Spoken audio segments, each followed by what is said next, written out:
22 अप्रैल को गोलियां पहलगाम में चली, लेकिन असली धमाका 29 अप्रैल को दिल्ली में हुआ। एक ऐसी खबर जो ना न्यूज चैनलों की हेडलाइन थी, ना अखबारों के पहले पन्ने पर जिसने हिंदुस्तान की सबसे बड़ी पार्टी के दिल में हलचल मचा दी। मोहन भागवत यानी आरएसएस प्रमुख पहली बार प्रधानमंत्री निवास 7 लोक कल्याण मार्ग पहुंचे। ना कोई आमंत्रण, ना कोई औपचारिकता, बस एक सीधा संदेश, अब सत्ता हमारे पास है। 2 घटनाएं, 2 मोर्चे। 22 अप्रैल को जम्मू कश्मीर के पहलगाम में आतंकी हमला हुआ, सुरक्षा बलों पर हमला, जवान शहीद और सरकार की चुप्पी।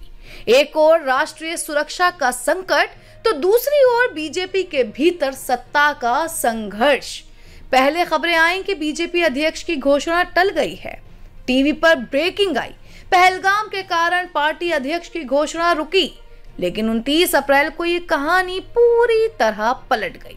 मोहन भागवत पहली बार सीधे मोदी के घर पहुंचे। पहलगाम की गोली एक तरफ, आरएसएस की राजनीति दूसरी तरफ। और अब दिल्ली में ये सवाल हवा में था, क्या मोदी अब सिर्फ नाम के प्रधानमंत्री हैं? संघ बना मोदी, रिश्ते में दरार कब आई? 2014 में जब मोदी प्रधानमंत्री बने तो संघ ने मिठाइयां बांटी। 2019 में जब दोबारा आए तो आरएसएस ने कहा, चलो अब हिंदुत्व का असली समय आया है। लेकिन फिर क्या हुआ? राम माधव को किनारे कर दिया गया।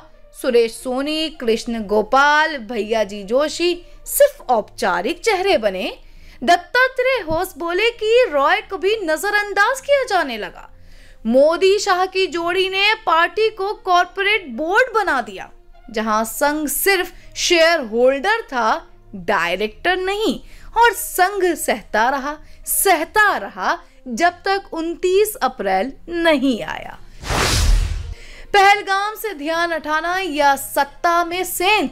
22 अप्रैल को देश का ध्यान सुरक्षा व्यवस्था पर होना चाहिए था, लेकिन 24 तारीख से खबरें आनी शुरू हुई। बीजेपी अध्यक्ष की घोषणा में देरी, आरएसएस अध्यक्ष पद को लेकर गंभीर। कुछ टीवी चैनल बोले पहलगाम की संवेदनशीलता को देखते हुए निर्णय टल गया, पर आरएसएस के भीतर से लीक हुआ, मोहन भागवत नाखुश हैं, वो खुद बात करेंगे। और फिर 29 अप्रैल को एक अनौपचारिक मीटिंग, एक बिना शोर वाला दौरा, एक इतिहास बन गया। प्रधानमंत्री निवास की वो मुलाकात।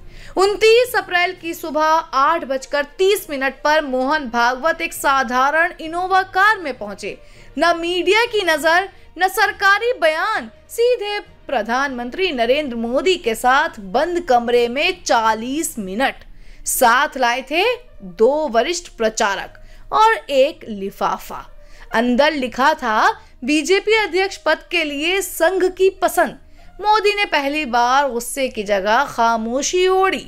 ये एक सुझाव नहीं था, ये एक निर्देश था।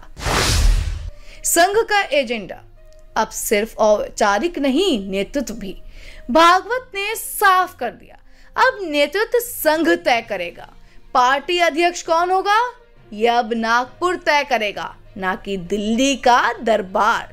संघ ने इशारा किया कि मोदी युग अब स्थायी नहीं है। साल 2029 का मिशन अब संघ नियंत्रित चेहरों के हाथ में जाएगा। नाम जाहिर नहीं किया गया, पर चर्चा में थे संजय जोशी, पुराना दुश्मन, बीएल संतोष, संघ के करीबी, या कोई नया चेहरा जो आरएसएस की रीढ़ बन सके। मोदी स्तब्ध थे। पहली बार उन्हें पार्टी पर अपनी पकड़ ढीली लग रही थी। सोशल मीडिया पर जंग, पहलगाम वर्सेस संघ। ट्विटर पर 2 खेमे बन गए। मोदी लॉयलिस्ट, पहलगाम के कारण फैसला टला है, संघ इसे पॉलिटिकल बना रहा है। संघ सपोर्टर्स, अब पार्टी में अनुशासन चाहिए, मोदी शाह की मनमानी खत्म होनी चाहिए।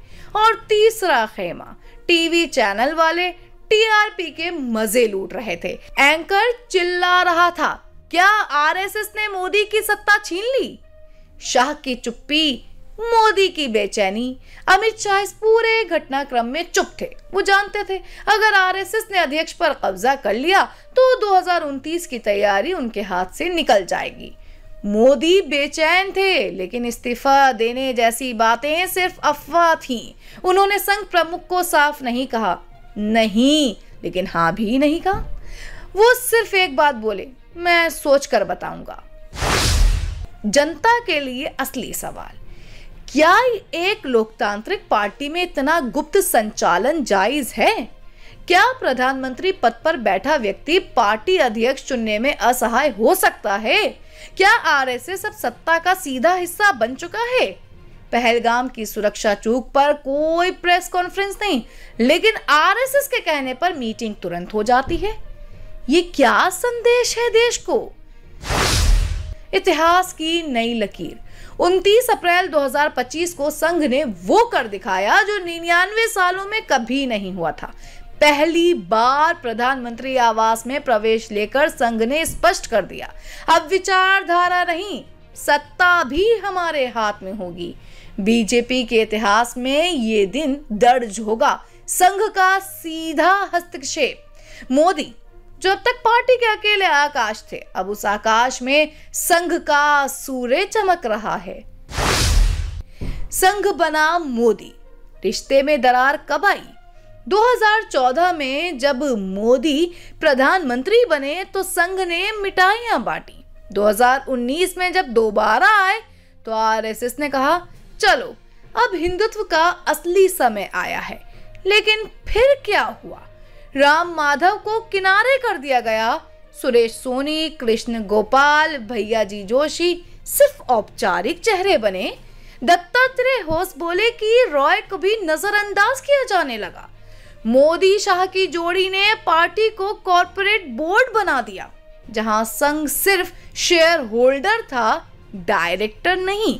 और संघ सहता रहा जब तक 29 अप्रैल नहीं आया। पहलगाम से ध्यान हटाना या सत्ता में सेंध?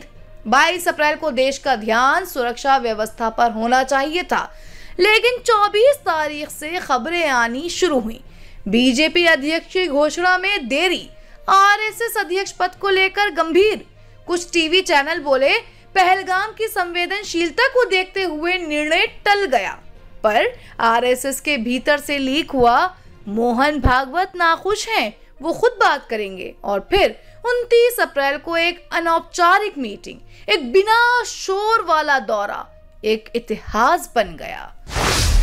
अब आगे क्या होगा? अब दो संभावनाएं हैं, मोदी और शाह झुक जाएंगे और संघ का अध्यक्ष स्वीकार करेंगे।